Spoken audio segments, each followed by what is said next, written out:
bikin konten tepuk sakinah, terus tepuk sakinah. Terus sama waktu akad nikah.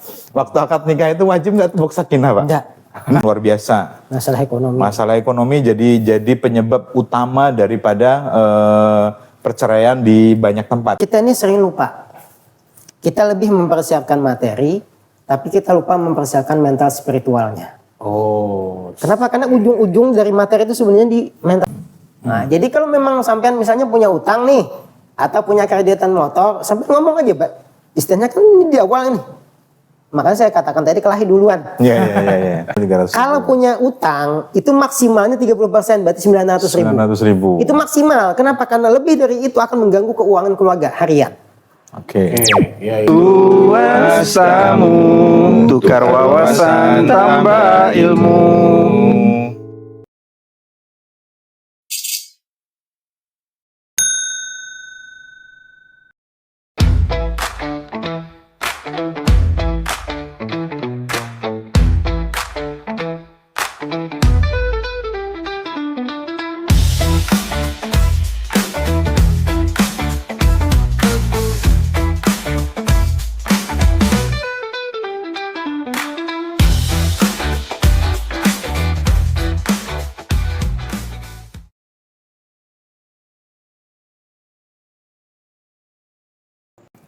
Assalamualaikum warahmatullahi wabarakatuh. Waalaikumsalam.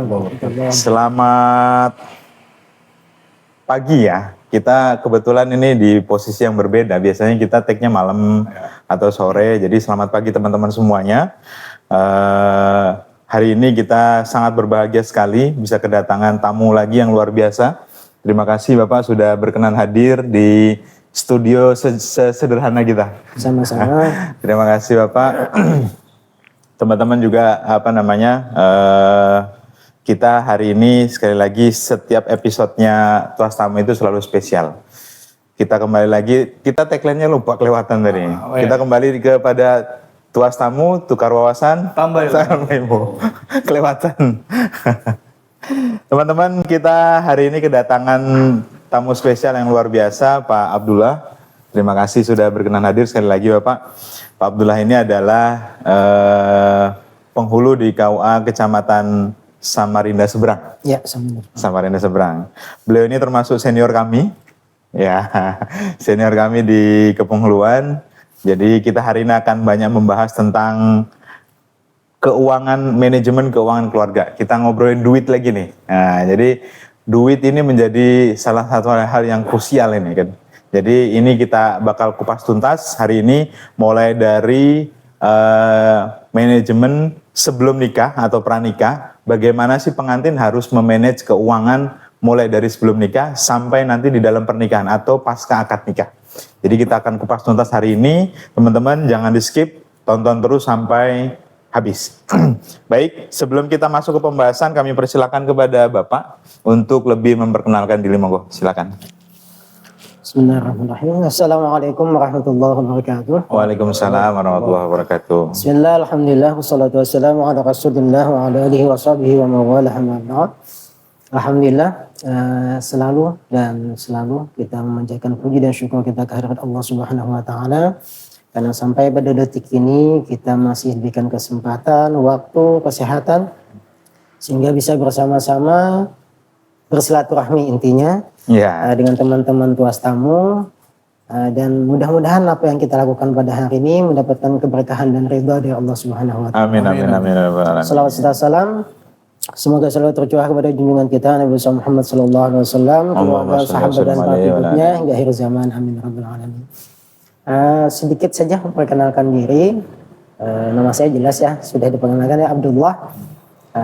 Pendidikan terakhir di WINSI Samarinda sekarang. Cuma pada saat saya lulus itu masih IAIN. Jadi S1-nya Stain, S2-nya IAIN. Cuma ada kesampaian di UIN-nya. Saya kebagian UIN-nya. Ya, sampean kebagian UIN-nya. IAIN juga kan? Nah, sama nih Pak. Oh, IAIN juga. IAIN juga sama. Baik, istri satu, anak baru satu. Iya. Alhamdulillah. Bukan istri baru satu nggak Pak ya? Mudah-mudahan sampai akhir lah. Kita bukan menolak poligami, tetapi itulah yang jadi keinginan gitu kan. Kemudian tugas di KUA Samarinda Seberang, walaupun sudah banyak sih lumayan. Dari Samarinda Ulu, kemudian Sungai Kunjang, Samarinda Seberang, Palaran, kembali ke Samarinda Seberang. Sempat ke daerah Kukar, ke Tenggarong Seberang, sempat juga di Muara Muntai. Kemudian Iya, keliling sudah. kembali ke Sambutan.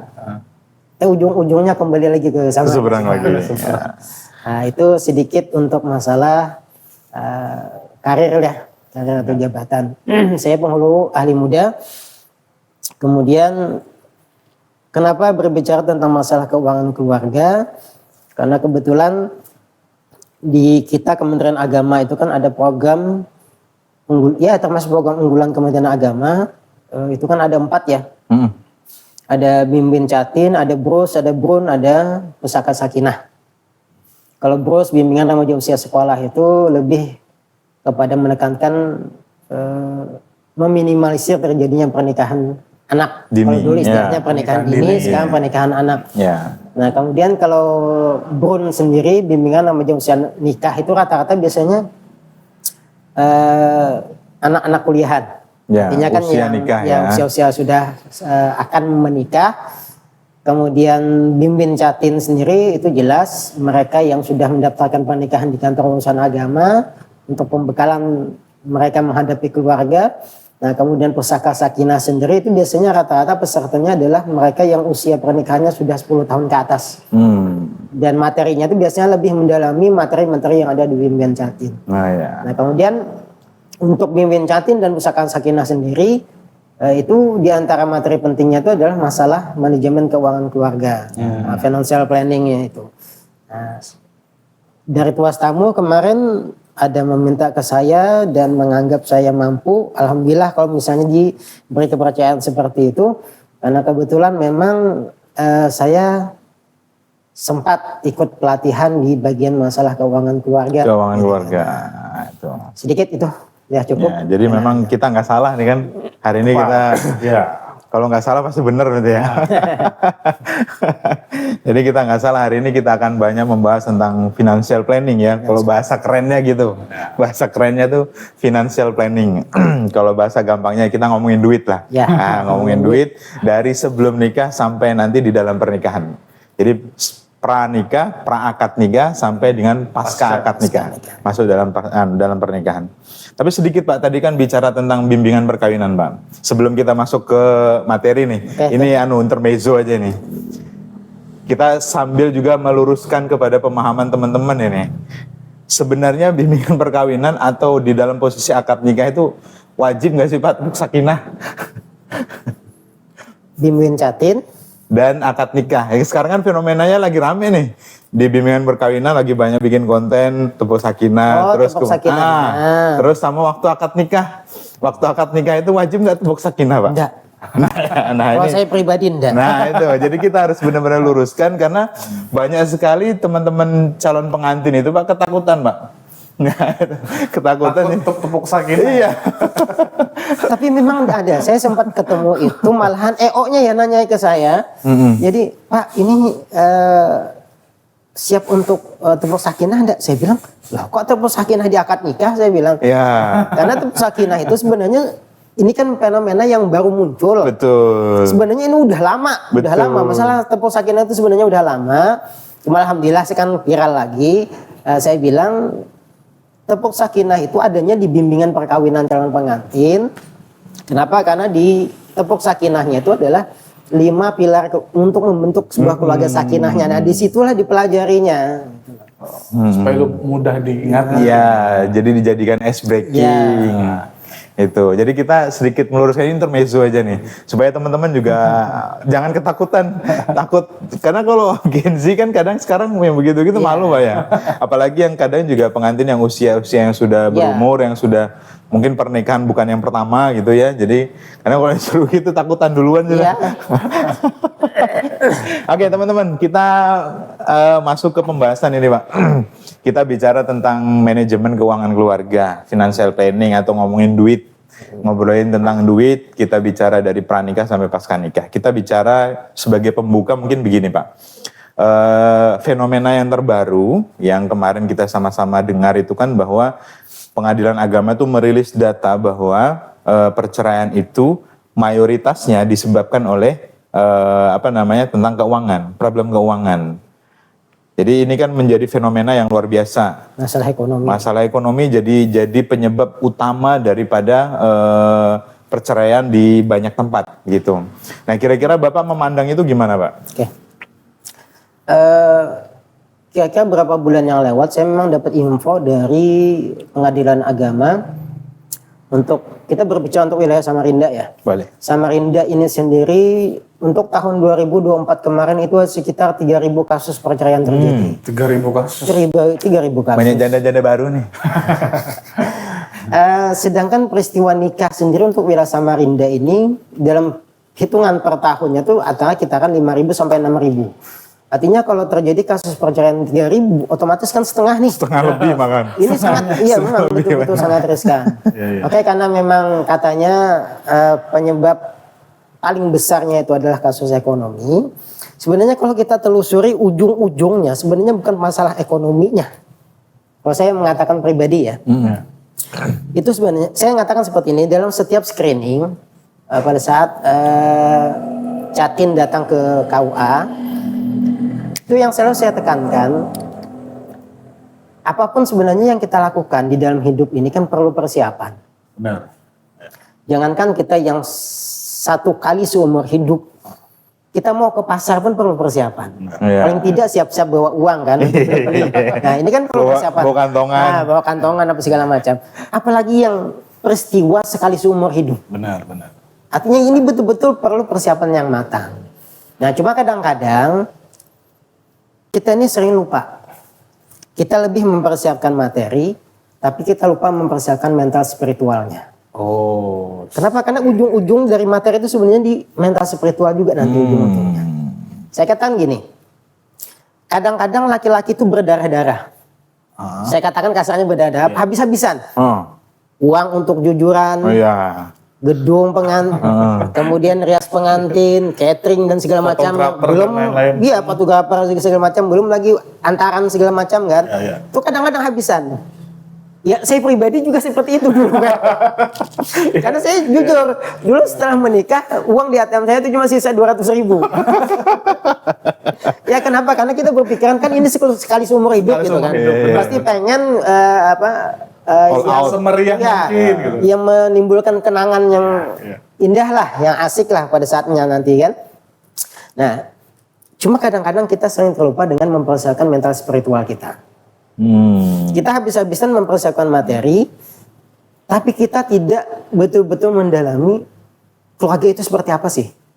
Kenapa? Karena itu kan ada perubahan pola pikir. Benar. Antara pada saat kita masih sendiri, artinya kita bujangan lah gitu kan.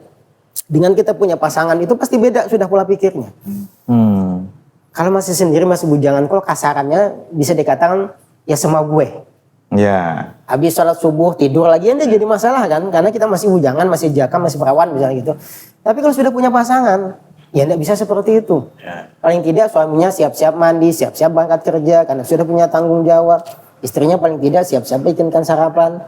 Atau misalnya yang masih jaka atau masih bujangan, tiap malam misalnya hobinya main futsal atau main badminton. Setelah menikah masih istrinya tiap malam ditinggal.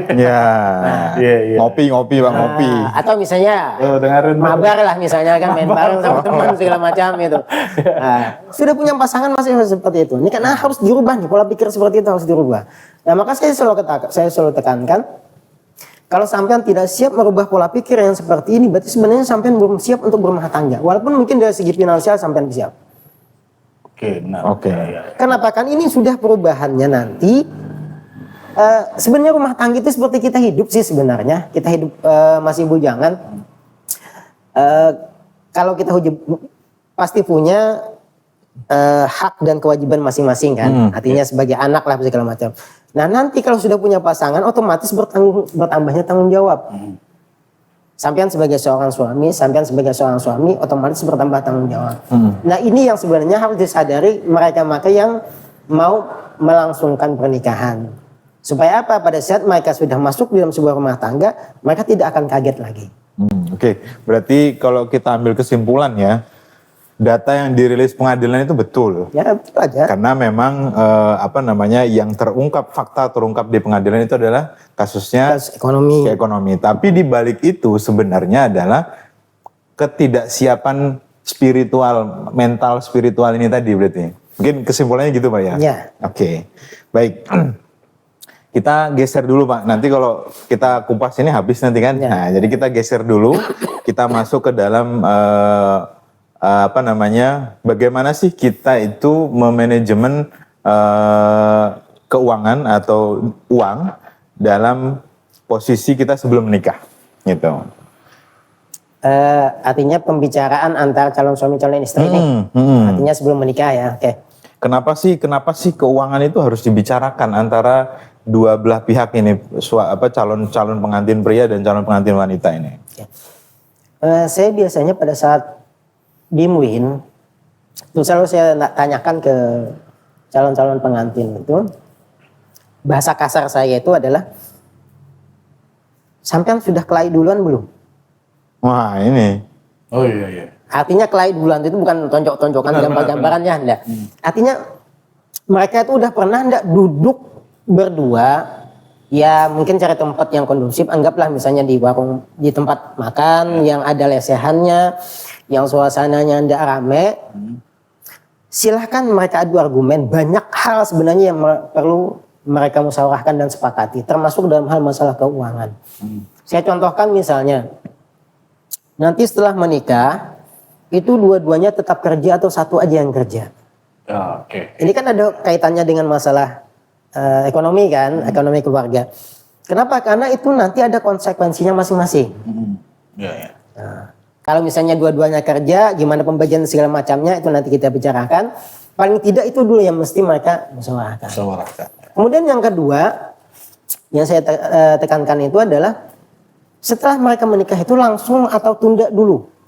Maksudnya, ya, langsung punya anak atau tunda dulu punya anak. Ya. Kenapa? Ini kan banyak nih kaitan ekonominya.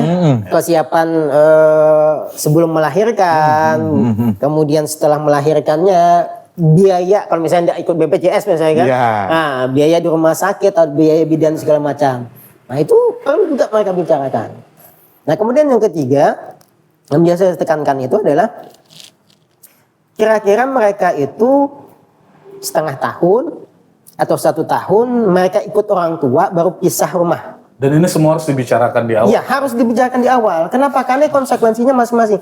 Takutnya kalau tidak dibicarakan di awal nanti saling menyalahkan. Oh iya. Apalagi ini mohon maaf kalau misalnya perempuan itu anak tunggal atau anak perempuan satu-satunya di rumah. Benar. Biasanya kan orang tua tuh berat melepaskan. Betul. Itu saya udah tekankan, saya bilang kalau sampean calonnya adalah anak tunggal atau anak perempuan itu ekstra. Tapi kalau sampean bicarakan di awal, enak ngomongnya. Pak, Bu, kami sebelum menikah sudah sepakat, kami ikut sampean itu setengah tahun atau 1 tahun. Dan kami pengen pisah rumah supaya merasakan berumah tangga sendiri. Nah ini kan kaitannya apa? Kaitan keuangannya apa? Siap tidak untuk uang sewa rumah dulu. Betul. Atau uang kontrak. Atau misalnya bikin rumah misalnya gitu kan. Nah ini kan kaitannya seperti itu. Nah ini perlu dibicarakan di awal. Benar ya.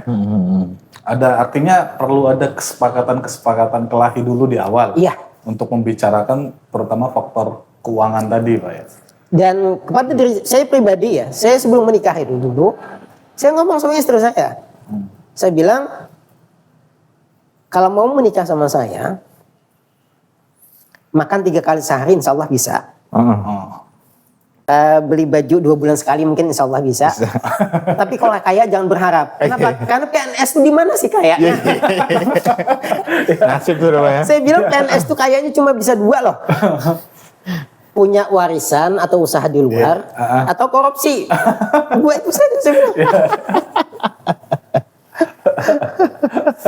Benar. Nah, artinya kan kita sepakat di awal nih. Kalau sampai siap punya suami PNS yang istilahnya penghasilannya ya cukuplah untuk makan, untuk itu, ayo kita jalan. Nah ini kan kesepakatan seperti benar. Kan Kalau tadi bicara tentang keuangan semuanya Pak, apakah kemudian sampai detail tentang hutang juga Pak? Contoh nih, kayak tadi Bapak sampaikan kan ada namanya jujuran, atau teman-teman suku yang lain ada juga namanya panai gitu. Ya, oke. Ini kita nggak nyebutkan person per person ya, Iya. cuman mungkin bisa jadi ada yang mereka itu saking pengennya nikah itu akhirnya mengajukan hutang untuk apa namanya untuk Biaya. itu. Apakah itu memang perlu dibahas juga atau mungkin begini, sebelum nikah dia punya anggap aja cicilan motor gitu. Yang ini normal-normalnya ya karena memang buat kerja dan lain-lain. Apakah sampai di hutang itu juga perlu dibahas, Pak? Perlu keterbukaan. Makanya di dalam salah satu asas membentuk keluarga sakinah itu kan ada istilah pilar, di antara 5 pilar itu kan ada asas musyawarah ya. Musyawarah. Nah, musyawarah itu maksudnya adalah keterbukaan dalam segala hal apapun. Nah, jadi kalau kita ingin membentuk sebuah rumah tangga yang sakinah, maka dari awal sebelum kita menikah pun itu sudah harus ada asas keterbukaan itu. Nah, jadi kalau memang sampean misalnya punya utang nih atau punya kreditan motor, sampai ngomong aja, Pak. Istilahnya kan ini di awal ini. Makanya saya katakan tadi kelahi duluan. Iya. Nah, udah ungkapkan aja nih untuk biaya ini saya punya tanggungan segini. Siap enggak nanti setelah menikah misalnya, ini permisalan aja ya. Setelah menikah misalnya gajinya yang sekian persen untuk bayar utang ini dulu gitu kan. Kalau ini tidak terbuka, nanti setelah menikah istrinya baru tahu, loh kok untuk saya sekian aja, kemana yang lainnya, ini kan masalah nih. Curiga jadinya. Nah, akhirnya itu tadi, makanya asas keterbukaan itu penting, walaupun sebelum akad nikah dilaksanakan. Ya, berarti semuanya harus benar-benar terbuka ya. Jadi termasuk hutang, termasuk penghasilan dan lain sebagainya. Dan itu nanti akan pengaruh semuanya. Pengaruh semuanya tentang tadi tempat tinggal dan lain sebagainya. Itu pengaruh semuanya. Nah itu kalau kita di fasenya fase sebelum nikah Pak. Nah kalau kita masuk fase setelah akad nikah nih Pak. Kalau setelah fase akad nikah tuh apakah ada metode-metode untuk memanajemen keuangan Pak? Mungkin kalau kita bicara teori gitu kan, apakah ada satu teori ini dia metodenya begini, teori ini metodenya begini, itu ada nggak Pak kira-kira? Oke. Itu ada beberapa metode. Yang pertama itu biasanya gabungan ya. Gabungan itu maksudnya penghasilan suami, penghasilan istri itu digabung, dikelola sama-sama. Jadi anggaplah misalnya suami istri ini dua-duanya kerja ya. Nah, kemudian penghasilannya digabung sama-sama, kemudian dibicarakan pengeluarannya pun sama-sama seperti apa ini gabungan. Nah kemudian yang kedua biasanya kewajiban penuh suami. Kalau di dalam Islam kan lebih seperti itu ya. Artinya kan memang kewajiban seorang suami itu adalah memberikan nafkah baik lahir maupun batin untuk istrinya. Nah jadi penghasilan suami itu semua dialokasikannya ke keluarga. Penghasilan istri hak mutlak istri. Berarti uang istri, uang Iya. suami, uang istri. Uang bersama. Uangku, uang kita bersama gitu. Dan ini yang banyak terjadi di masyarakat kan seperti itu ya. Kemudian yang ketiga nafkah dari suami atau misalnya jatah dari suami, katanya seperti itu ya. Di jatah suami itu misalnya penghasilan suami sekian, dia ngasihkan ke istri sekian, suruh istri ngelola baik masalah kebutuhan rumah tangga maupun misalnya pendidikan anak dan segala macam. Sebagiannya suaminya yang ngelola. Anggaplah misalnya suaminya tuh lebih kepada cicilan rumah, cicilan kendaraan dan segala macam yang lain. Yang ketiga, yang keempat itu bagi tugas. Bagi tugas tuh misalnya suami istri ini sama-sama masing-masing punya penghasilan. Nah, jadi bagi tugasnya apa? Suami, saya tugasnya adalah membayar cicilan rumah, membayar cicilan kendaraan. Istri tugasnya adalah untuk alokasi kebutuhan keluarga, kebutuhan makan dan segala macam, dan pendidikan anak. Ini pembagian tugas. Ini tipologi yang keempat. Nah kemudian tipologi yang kelima itu biasanya adalah pendapatan satu pintu. Satu aja yang kerja. Jadi satu aja yang kerja gitu loh. Karena kadang-kadang kan ada mereka yang mohon maaf nih saya bukan mendiskriminasi enggak. Kadang-kadang ada yang berpikiran bahwasanya istri itu di rumah aja. Kan masih ada nih yang Saya itu. masih ada yang berkembang di masyarakat seperti itu. Ya, pokoknya kewajiban suami aja gitu. Nah ini maksudnya pendapatan satu pintu. Atau misalnya malahan kebalik, si suaminya yang di rumah, pokoknya suaminya ngurusi dari ngepel, nyapu, masak, ngurus anak segala macam, istrinya yang kerja. Berat kalau itu, Pak. Tapi ini masih ada, Ada, ya, masih ada di masyarakat yang seperti itu. Nah ini tipologi yang masing-masing dalam hal masalah keuangan. Berarti kurang lebih tadi ada 5, Pak ya? Ya ada 5 lah gitu kan, gitu. Bisa katakan seperti itu. Kira-kira nih Pak, kalau dari 5 ini, ada nggak sih yang paling ideal menurut Bapak nih? Menurut Bapak nih? Kan Nggak ada. kita perspektifnya kan pasti beda-beda ya, tapi kalau menurut Bapak tuh dari 5 ini yang paling ideal mana nih kira-kira? Saya tidak bisa mengatakan yang mana ideal. Kenapa? Karena masing-masing rumah tangga itu masing-masing beda. Jadi ada rumah tangga yang seperti ini, idealnya tuh yang seperti ini. Maka saya tidak bisa mengatakan bahwasanya yang lebih ideal itu adalah yang gabungan, atau misalnya yang lebih ideal itu adalah pemberian jatah dari suami, atau misalnya suami yang menanggung semua.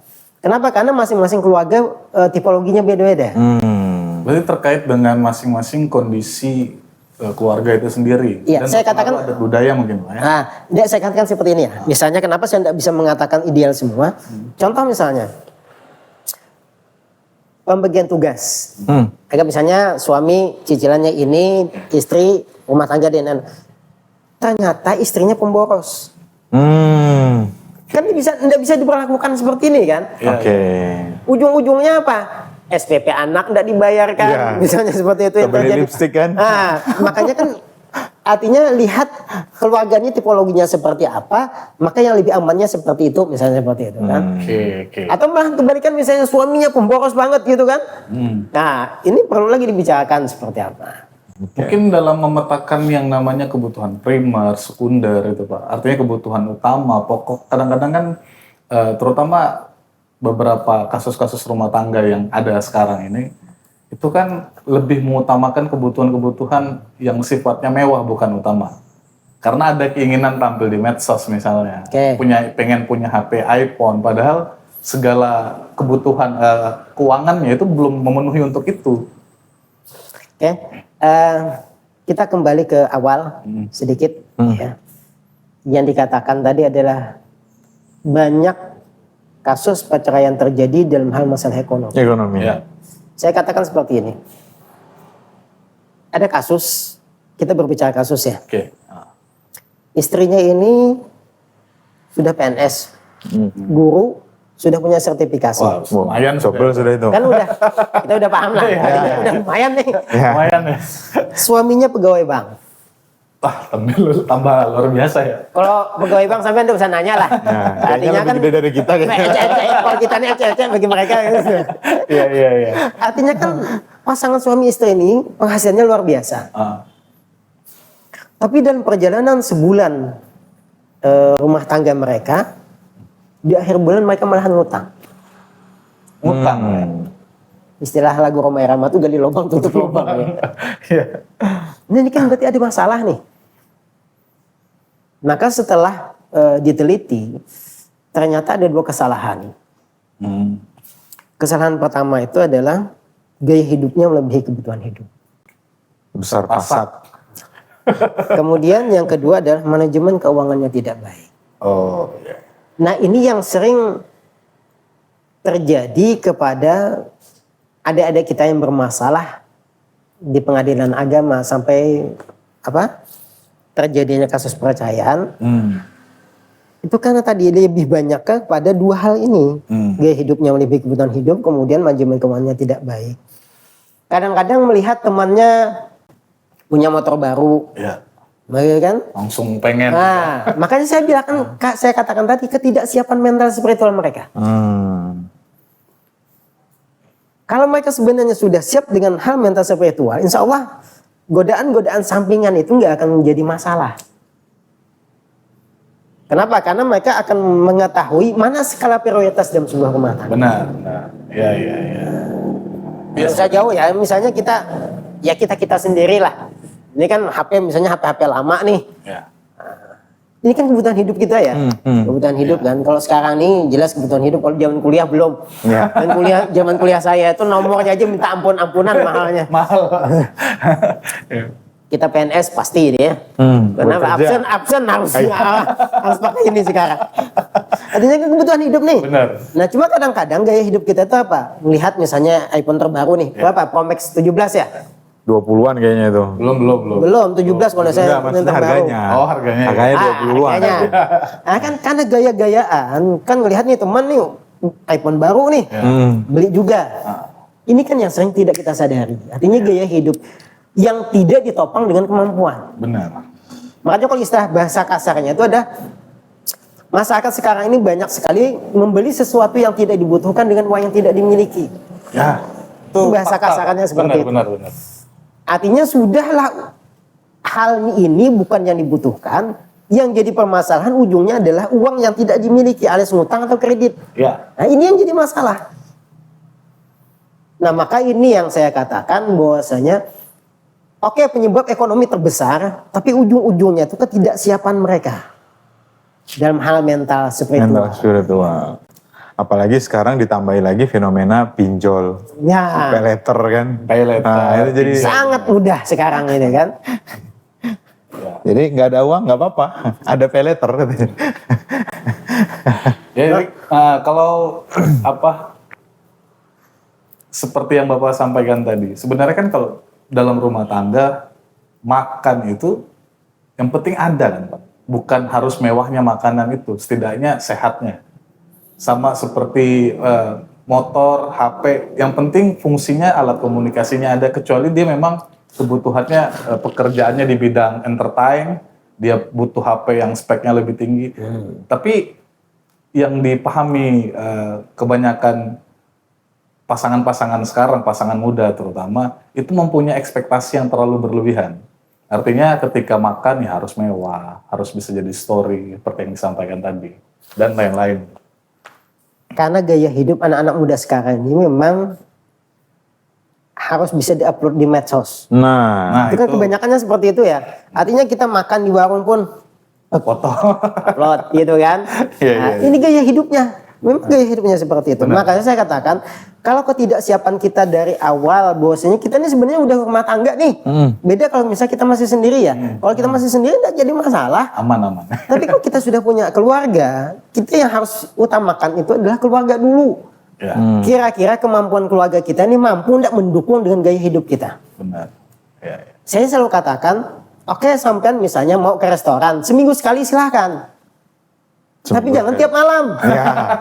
Iya. Ini gaji misalnya cuma 5 juta sebulan, tapi tiap malam makan restoran. Akhir bulan sampean lihat aja, ngutang. Iya. Nah maka saya katakan adalah, ya masing-masing kan punya keinginan ya. Benar. Masing-masing orang itu pasti punya keinginan. Termasuk saya pribadi dulu, saya akui jujur, Mas Yusuf, saya dulu punya keinginan apa? Pengen punya motor laki. Terserah mereknya apa, yang penting motor laki. Motor Itu laki. keinginan saya dulu. Ah. Dan alhamdulillah kesampaian, saya beli Vixian dulu. Walaupun istri saya ngomel-ngomel. Dia bilang enggak matching katanya. Ya iyalah enggak matching, saya pendek, saya bilang motor tinggi gitu.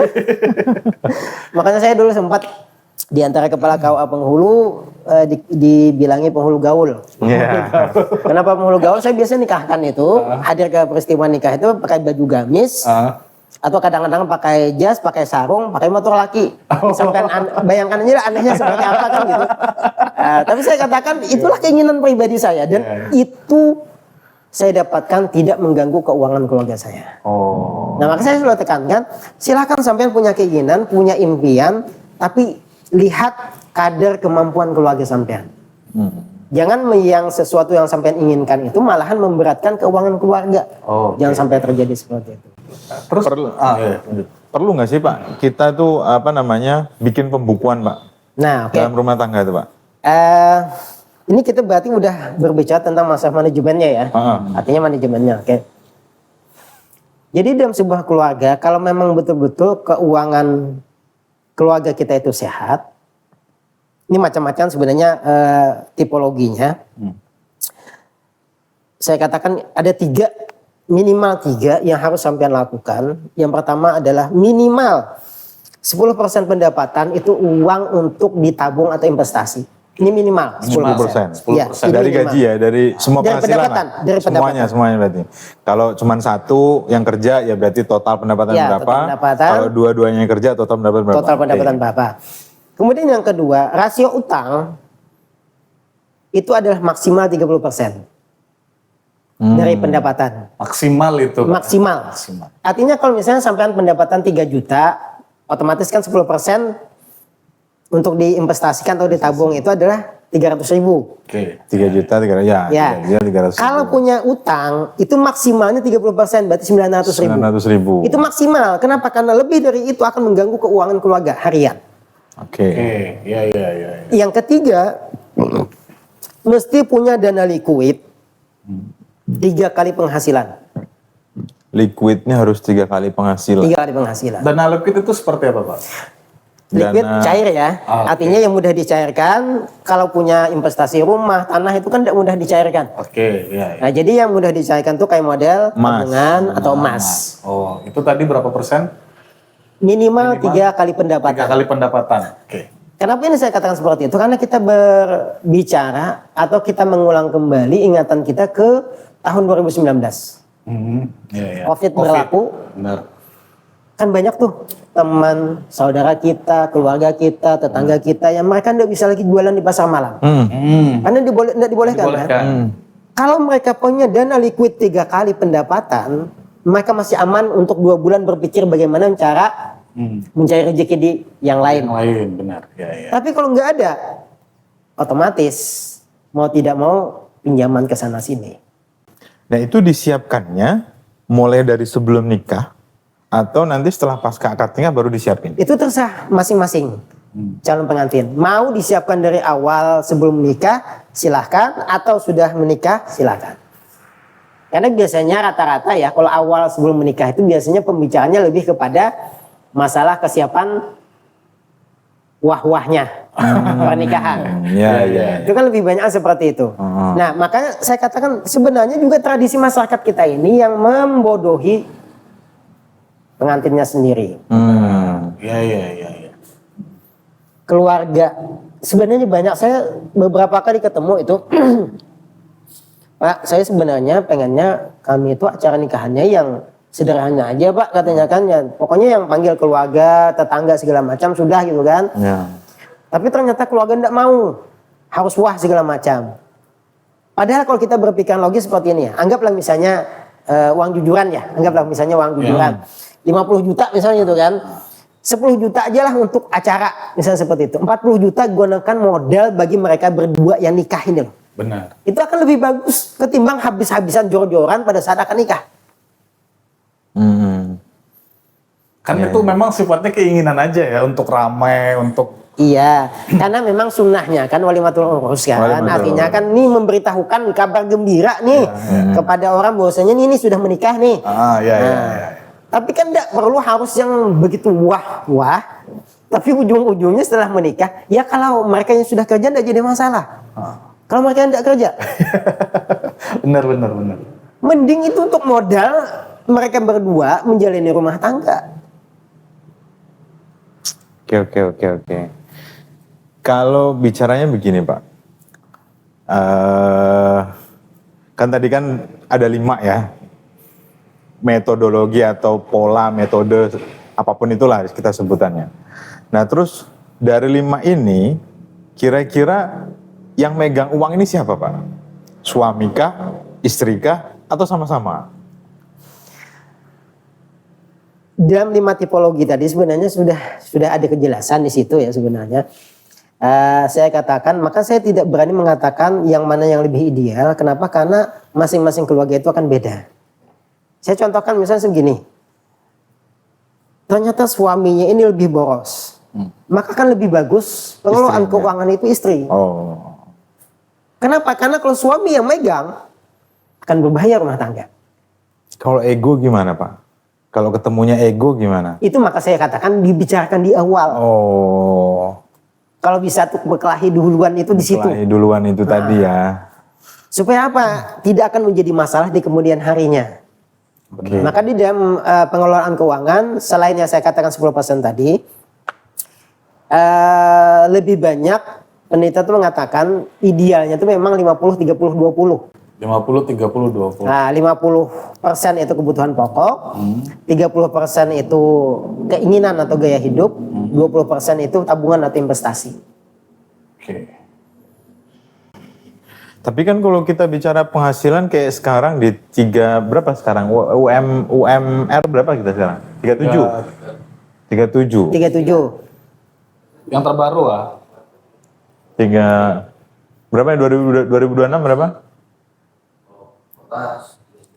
39 ya. Kota UMR-nya sekarang 39. 39. Nah, berarti kan anggap aja kita supaya gampang hitungnya genepin 4 juta lah. Ya, Genepin 4 juta. 4 juta kalau 50% berarti cuma 2 juta, Pak. 2 juta kebutuhan pokok. Kebutuhan pokok. 2 juta ini kalau dia nyewa, sewaan itu sekarang paling murah berapa? Ya, tergantung 500. 700. 500 nggak masuk. Samarinda nggak masuk. Ada 500. Ya rumah-rumah biasa tentunya, kayu, kontrakan. Ada. Enggak kayaknya. Ada tapi agak jarang lah. Iya. Ya, susah ketemunya karena kata-kata memang 700. Oke lah, anggap Anggaplah aja 1 juta sudah, supaya enak hitungnya. berat juga. Anggap aja 500 kita dapat deh. Berarti kan 2 juta nih ya, dari 2 juta nih. 500 buat sewa, Pak. Sisa 1,5, Pak. Buat hidup berdua. Itu kalau masih berdua. Kalau dia punya anak, gimana Pak kira-kira, Pak? Ini kan acuan awal ya, 50, 30, 20. Nah kemudian kalau kasusnya seperti itu, otomatis kan harus fleksibel. Oke. Otomatis artinya misalnya gaya hidupnya yang mesti dikurangi. Atau investasinya dikurangi. Maka saya katakan di awal tadi adalah minimal 10% untuk investasi atau tabungan. Oke. Artinya oke lah idealnya mungkin 20% untuk tabungan investasi. Tapi ternyata keadaan yang berlaku di masyarakat, kenyataannya seperti itu, maka otomatis harus dikurangi. Disesuaikan. Oke. Artinya yang gaya hidupnya 30%, oke 10%. Nah 20%-nya masukkan ke bagian pokoknya, misalnya seperti itu. Oke. Kenapa? Karena gaya hidup itu mau tidak mau mesti ada memang. Ya. Paling tidak ya hiburan, refreshing. Iya. Nah, refreshingnya ya kalau mau murah meriah ke Betapus ya. Makan mihun. Iya. Ya, benar. Tapi kalau laki-laki yang ngerokok nggak cukup sudah itu kayaknya. Ya kurangi rokoknya. Nah ini yang harus disepakati oleh kedua belah pihak itu di situ. Mungkin sebelum nikah rokoknya 30.000, 50.000-an misalnya. Nanti pas sudah nikah mungkin bisa Ganti yang 9.000 ya. Ya udahlah, yang asalnya LE turun lah, jadi jarum super lah. Itu kalau teman saya tuh ada Pak, gara-gara nikah akhirnya ganti jadi rokok Viper Pak. Nggak tahu rokok apa itu. Tak tanyain harganya berapa, 9.000 katanya. Wah ini memang hebat ini saya bilang itu. Ya supaya rumah tangganya tetap utuh berjalan. Iya itu. Berkorban. Daripada berhenti ngerokok gitu ya. Tapi berarti dia sebenarnya udah siap secara mental itu. Ya, betul. Iya. Betul. Artinya kan karena dia berani untuk menikah, maka berani untuk merubah. Iya, betul. Berarti kembalinya ke situ ya. Nah kalau mereka yang tidak siap mental, yang asalnya misalnya sebelum menikah nih, si anak laki ini isapnya Marlboro gitu kan. Setelah menikah, tetap aja ngisap Marlboro sedangkan pendapatan tidak sesuai, otomatis kan bermasalah rumah tangga dan hal tersebut. Oke. Nah itu kan banyak yang egonya tuh begitu Pak, masalahnya itu. Nah itu makanya saya bilang kan, setiap manusia itu masing-masing memang punya ego. Itu jelas seperti apapun enggak akan. Nah cuma kesepakatan awal. Oke. Ya jangan sampai asap di mulut lebih penting daripada asap dapur Pak ya. Wah. Berat ini. Malahan ada sebagian pendapat itu mengatakan bahwasanya kalau uang untuk rokokmu melebihi uang untuk makan anak istrimu, tidak boleh malahan. Benar. Iya. Benar sih itu. Benar. Terus ini Pak, kita masih bicara di manajemen keuangan dalam rumah tangga ya. Kayak tadi kan saya tanyakan, kira-kira yang ideal mana sih kalau yang perempuan kah atau yang laki-laki nih yang pegang? Nah kalau saya nih kan kita bicara by kasus nih. kalau istri kita minta pegang uang, contoh nih untuk keperluan rumah tangga kita pegangkan uang nih. Nah, kalau saya kan berpendapat begini, kita tuh butuh kontrol nih, gitu kan? Karena bentuk tanggung jawab kita. Tapi faktanya yang saya temukan dan banyak juga teman-teman cerita dari pengantin juga cerita, ketika kita proses controlling ini tadi, akhirnya dia itu kayak seakan-akan nggak terima, Pak. Jadi perempuan itu menganggap kalau kita tuh kayak nggak percaya gitu. Kira-kira treatment yang bagus gimana, Pak? Kira-kira, Pak? Oke. Di Bimbing Catin yang sering saya sungguh itu adalah rata-rata masyarakat Indonesia ini yang jadi manajer keuangan rumah tangga itu kan istri. Iya. Itu rata-rata ya. Anggaplah misalnya 75% sampai 80%. Suami dapat penghasilan, sudah dapat honor, dapat gaji, kasih istri. Suami yang tidak tahu-tahu sudah. Istri biasanya ngelola segala macam. Nah, maka saya katakan dalam sebuah rumah tangga, maju dan tidaknya rumah tangga itu sebenarnya tergantung pada istri. Oke. Kenapa? Karena istri itu yang menjadi manajer keuangan. Kalau dia mampu menjadi manajer keuangan dengan baik, maka insya Allah rumah tangga itu akan maju dengan baik. Tapi kalau dia tidak mampu menjadi manajer keuangan dengan baik, maka rumah tangga itu pasti akan bermasalah. Nah, saya katakan lagi, saya tekankan lagi, kalau sampai ingin menjadi manajer keuangan yang baik, maka minimal paling tidak ya 5-6 bulan setelah sampai menikah, sampai pergi ke toko ATK, beli buku folio, pulang ke rumah ambil penggaris, ambil pulpen. Ya sekolah SMA akuntansi pasti paham ya pembukuan. Dan sampean tidak perlu malu. Kenapa yang tahu cuma suami istri kan? Dan ini untuk melaksanakan ini sampean tidak perlu sampai 5-6 bulan. Kenapa? Karena setelah itu sampean tidak perlu pakai buku. Itu insya Allah tercantum di benak. Oke, berarti. Jadi anggaplah ambil penggaris, ambil pulpen, nomor garis, hal garis, debit kredit garis, saldo. Maka istilah dalam manajemen keuangan itu, yang pertama itu adalah menyusun rencana anggaran rumah tangga yang realistis.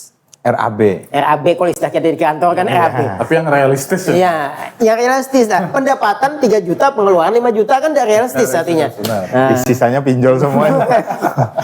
Nah, maka dalam buku ini termasuklah dalam hal penyusunan ini. Anggap nomor 1 penghasilan suami saya sekian, penghasilan saya sekian. Nah, pengeluaran yang pasti setiap bulan, PDAM, Listrik. PLN, Ya, gas. pulsa. Ini yang pasti ini. Oke. Setiap bulan kan. Baru bawahnya lagi belanja bulanan. Oh, ya. Tabung gas, Tabung gas ya. beras, teh, gula, kopi, susu, minyak goreng. Ya, Yang penting perempuan apa tuh? Skincare. Skincare. Itu sudah jadi wajib Udah sekarang. menjadi wajib. Bahasa wajib untuk perempuan sekarang sudah. Nah, Sudah primer itu sekarang itu. yang kadang-kadang suaminya mengimbangi, kan ini belanja bulanan katanya. Ya paling tidak aku belanja juga apa? Alat pancing. Apa? Aksesoris motor, sepatu futsal, PS5 misalnya gitu kan. Nah, ini yang kadang-kadang bertabrakannya di situ. Nah cuma maksud saya gini, silahkan ditulis, termasuk pengeluaran terkecil sekalipun, misalnya beli rokok 500 perak gitu kan, ditulis. Selesai, debit, kredit, saldo. Nah dari saldo lah sebenarnya keluarga itu mau maju tidaknya. Ya anggaplah misalnya pengen ngeredit mesin cuci gitu ya, ambil dari saldo. Pengen beli TV, ambil dari saldo, jangan ambil dari keperluan sehari-hari. Kalau sampai ambil dari keperluan sehari-hari, lihat saja akhir bulan, ya gonjang-ganjing kanan keuangan keluarga. Saya mengatakan ini karena saya sudah mengalami. Berarti pengalaman nyata ini ya yang disampaikan. Saya kan tinggal di Lok Baho ya. Oke. Istri saya tinggal di, mertua saya tinggal di Antasari, di Pasar Jabah itu. Kami biasa ke tempat mertua itu setiap Sabtu sore, biasanya ke tempat mertua. Nanti Minggu malam atau malam Senin balik ke rumah.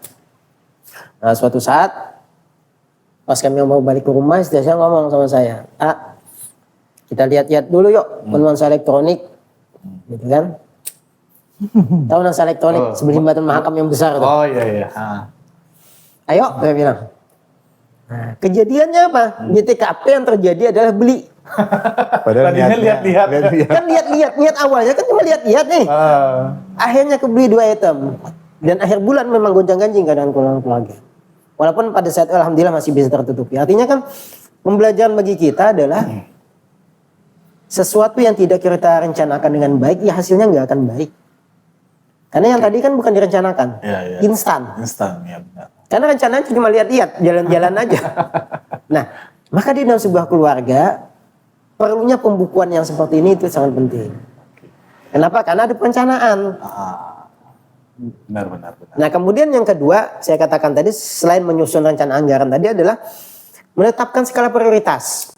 Oke, ini yang paling penting kayaknya. Nah, keluarga kita ini kira-kira nih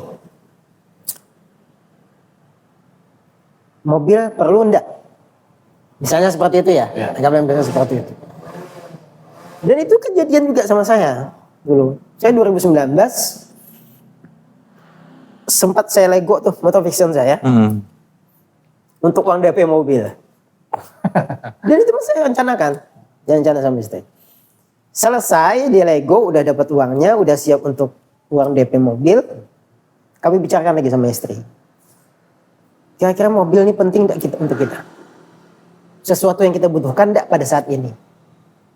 Setelah pembicaraan ternyata itu bukan kayak yang kami butuhkan. Kenapa? Saya punya anak baru 1, motor 2, masih sanggup kan? Iya. Nah, artinya dibawa kemana-mana. Beda kalau misalnya saya punya anak 5, motor 2 kan enggak mungkin. Gak muat. Enggak muat. Maka mobil ada sesuatu yang dibutuhkan. Nah, maka saya katakan ke calon pengantin itu, lihat skala prioritas rumah tangga sampai apa. Jangan sampai nanti kita mengikuti keinginan atau gaya hidup, tapi malahan yang sangat kita pentingkan, sangat kita butuhkan itu malahan terlewati. Maka ini saya katakan skala prioritas sampean di rumah tangga itu apa? Oke. Nah, ini terus mungkin sebagai pertanyaan akhir daripada, kan tadi sudah sebelum menikah dan setelah menikah.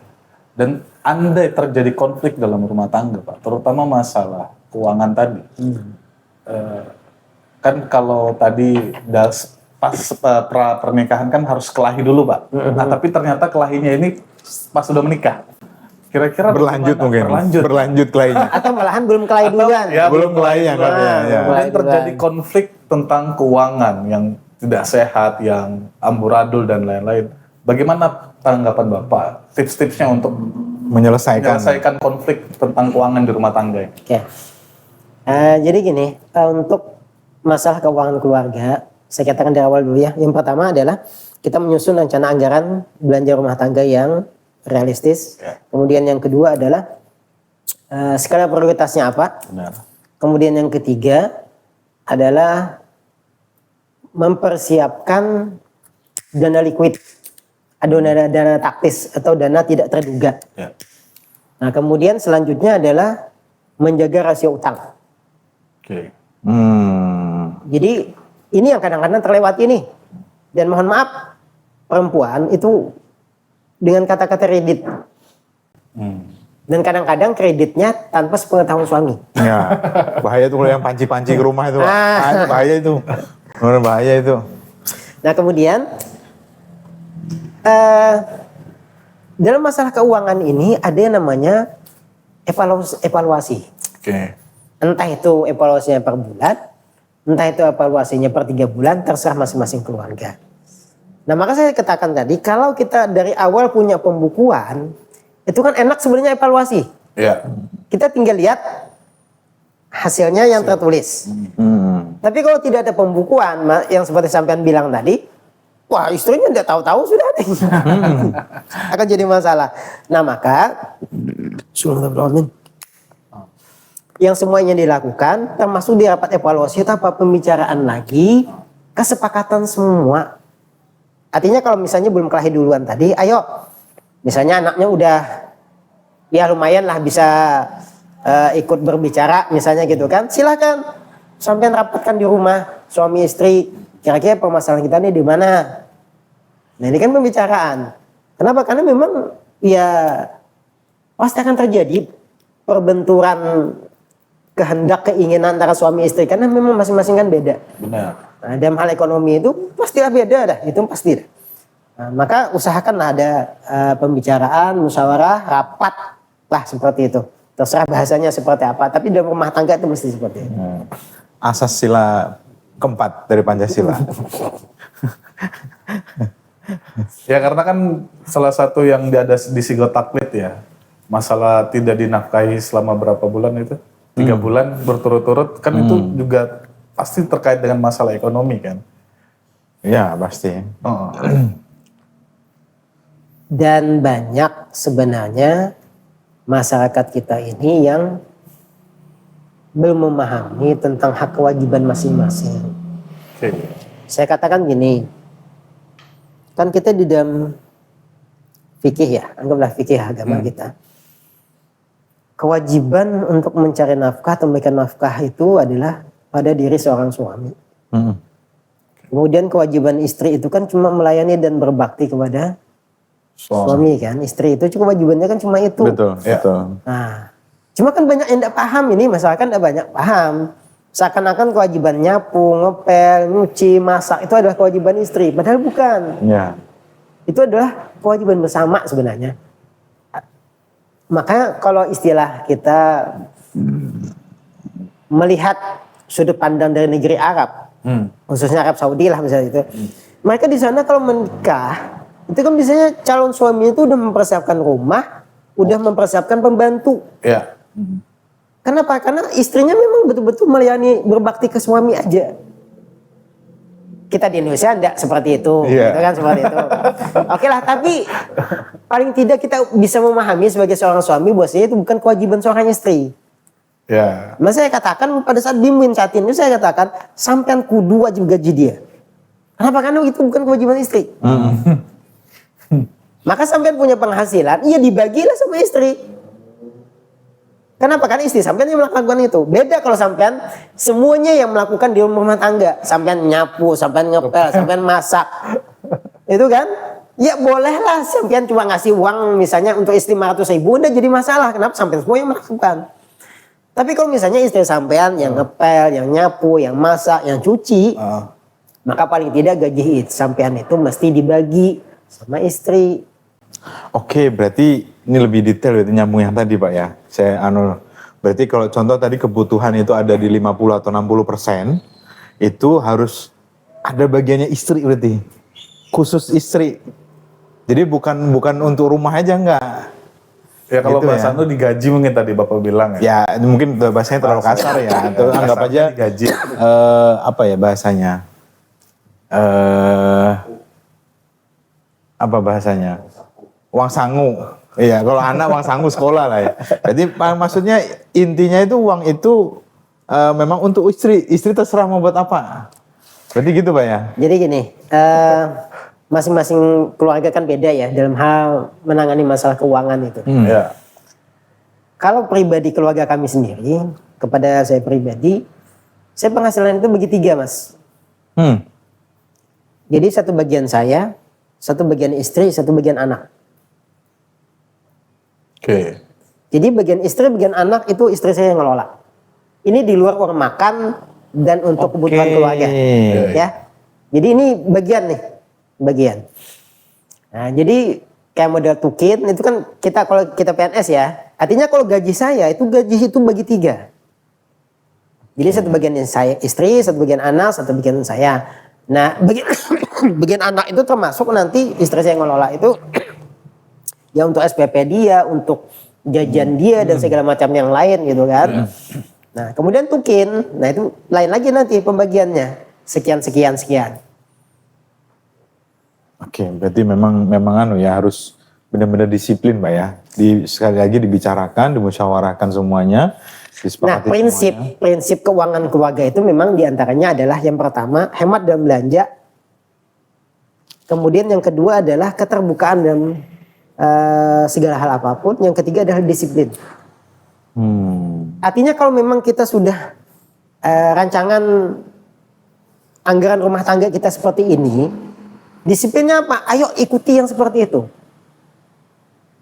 Nah, dana taktis kenapa harus disiapkan? Ini yang tidak terduga-terduganya di situ nanti. Nah, tapi ikutilah alurnya seperti ini, ikuti, insya Allah akan aman. Oke. Nah, luar biasa ya. Jadi hari ini kita dapat ilmu baru yang banyak nih, luar biasa nih. Karena kita sudah hampir 1 jam, Pak. Oh sudah. Kurang sebenarnya. Hampir 1 jam. Sebenarnya ini harusnya lebih panjang lagi nih, Ada cuman part-part karena selanjutnya nanti. karena kita terbatas waktu nih. Mungkin kita masuk di sesi paling terakhir, Pak. Sesi terakhir, mungkin ada pesan-pesan atau petuah-petuah atau hal apapun lah yang bisa disampaikan ke kami dan semua yang menyaksikan, Pak. Sebagai closing statement. Baik, dalam hal masalah ekonomi, saya mengutip satu ayat ya. Wa ma min dabbatin fil ardi, a'udzubillahi minasyaitonir rajim, bismillahirrahmanirrahim. Wa ma min dabbatin fil ardi illa 'ala Allahi rizquha, kata Allah. Tidak ada hewan melata di muka bumi ini kecuali Allah yang udah tanggung rezekinya. Cuma ahli tafsir mengatakan kata-kata dabbah di situ adalah hewan melata. Arti melata itu kan gerak, arti gerak itu usaha. Selama kita manusia mau gerak, mau usaha, insya Allah rezekinya ada. Maka di dalam hal keluarga, dalam masalah ekonomi, itu kita berbicara bukan pada masalah besar kecilnya pendapatan, tapi yang kita bicarakan itu adalah 2 hal. Yang pertama, mampu mensyukuri dan merasa cukup. Yang kedua, mampu mengelolanya dengan baik. Kenapa? Karena kalau kita berbicara masalah cukup dan tidak cukup, manusia tidak akan pernah cukup. Tidak akan pernah cukup, benar. Sampai punya penghasilan 10 juta, 15 juta sebulan. Amin. Tanya aja. Cukup enggak? Enggak akan cukup. Nggak cukup, karena makin tinggi lagi gaya Makin hidup. tinggi lagi pikirannya kan. Nah, maka yang pertama untuk sebuah keluarga itu adalah dia harus mampu di dalam hatinya dan pikirannya itu merasa itu cukup. Itu dulu. Qanaah ya. Ya, kalau dalam bahasa tasawufnya qanaahnya itu. Karena kalau sudah mampu seperti itu, maka insya Allah sampean yang kedua adalah mampu mengelolanya dengan baik. Kenapa? Karena saya sampean sudah merasa cukup. Cuma memang di awal, yang paling awal itu adalah rezekinya itu harus halalan thayyiban. Nah, ini Ini paling awal memang. penting ini. Nah, kenapa? Karena dari inilah insya Allah akan keberkahan lahir di dalam rumah tangga. Kalau istilah Guru Ben Wali itu, hidup itu indah kalau menjadi berkah, mencari berkah kan. Nah, karena keberkahan. Hidup indah. Nanti kena copyright-nya kan. Karena memang sebenarnya yang tidak kita sadari itu di situ. Dan indikator rezeki kita berkah itu sangat mudah sebenarnya dilihat. Sampai penghasilan 3 juta sebulan. Dalam perjalanan rumah tangga sampean selama sebulan 3 juta itu cukup, bahkan kadang-kadang lebih, dan bisa sampean simpan, itu udah indikator rezeki sampean berkah. Tapi penghasilan sampean 20 juta, 30 juta sebulan, tapi bulan utang, something wrong, ada sesuatu yang salah. Sampean perlu introspeksi diri itu. Ya kadang-kadang misalnya mobil lah mogok, motor lah masuk bengkel, anak istri masuk rumah sakit, itu biasanya teguran tuh.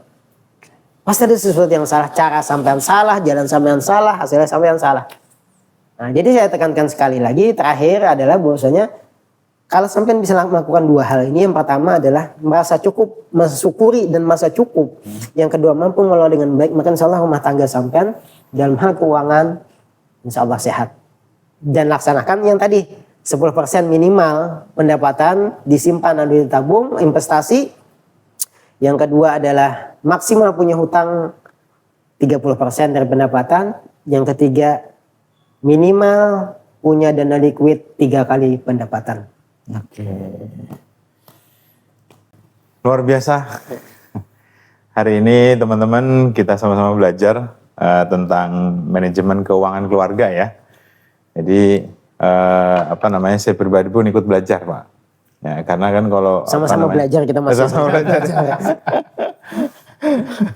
Jadi banyak kalau Bapak bilang tadi 30%, 10%, kayaknya saya belum jalan juga itu kayaknya. Terakhir sebelum itu Mas. Oke. Yang sering jadi salah pemikiran kita ini adalah ada 2 hal. Karena kebetulan saya menyampaikan apa yang disampaikan oleh Mbak Alisa Wahid, anak almarhum Pak Gus Dur. Ada beliau di belakang. Beliau betul-betul membuka pemikiran saya pada saat itu. Yang pertama adalah dalam hal pemikiran saya dulu, yang bisa berinvestasi itu adalah orang yang kaya.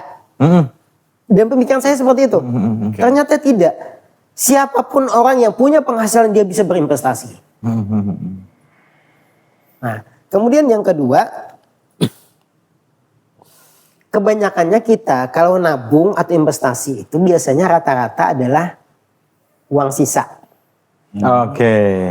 Kan kebanyakannya udah bayar ini, udah belanja ini, ada sisanya, baru kita investasi, baru kita tabung. Oke. Itulah kesalahan kita.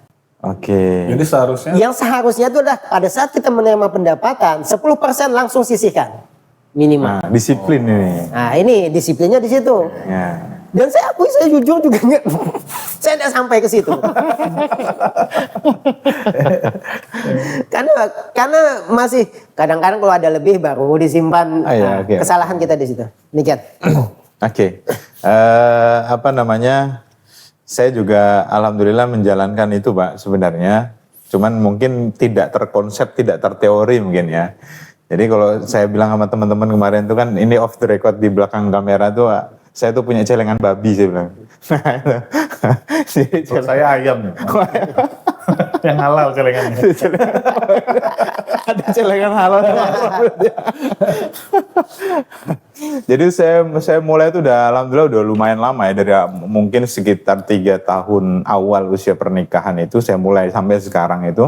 Jadi setiap ada apa namanya, dari awal bulan itu kita udah sisihkan, terus kemudian waktu itu kita sepakati ini mau investasinya bentuknya apa. Nah, waktu itu kita sepakati bentuknya emas. Emasnya pun kita sepakati bentuknya perhiasan. Karena saya mikirnya gini, perempuan suka perhiasan, satu kita niat investasi, yang kedua nyenengin istri. Nah, jadi nyenengkan istri, banyak berkahnya, banyak barokahnya, doanya makin banyak. Nah, jadi makin banyak juga terbuka pintu rezekinya itu. Jadi itu yang saya jalankan sampai alhamdulillah masih berjalan sampai sekarang. Oke teman-teman, luar biasa nih, kita udah sejam lebih kayaknya ya. Apa namanya, kita sudah banyak kupas tentang uang, tentang duit dari sebelum nikah sampai setelah nikah. Sekali lagi yang apa namanya, yang belum subscribe, silakan subscribe channel kami, channel kita, bantu terus channel kita untuk terus berkembang, terus kemudian komen, jangan lupa komen. Barangkali ada teman-teman yang mau berbagi cerita, silakan di komen atau di DM Instagram kita. Terus kemudian bisa kasih suggest juga ke kami siapa yang mau diundang lagi. Terus berikutnya jempolnya jangan lupa di tombol like-nya, dan yang terakhir share kepada siapapun kalau memang menganggap konten-konten kita bermanfaat. Terima kasih banyak, sampai jumpa lagi di konten-konten berikutnya. Tuas tamu, tukar wawasan, tambah ilmu. Assalamualaikum warahmatullahi wabarakatuh. Waalaikumsalam warahmatullahi wabarakatuh.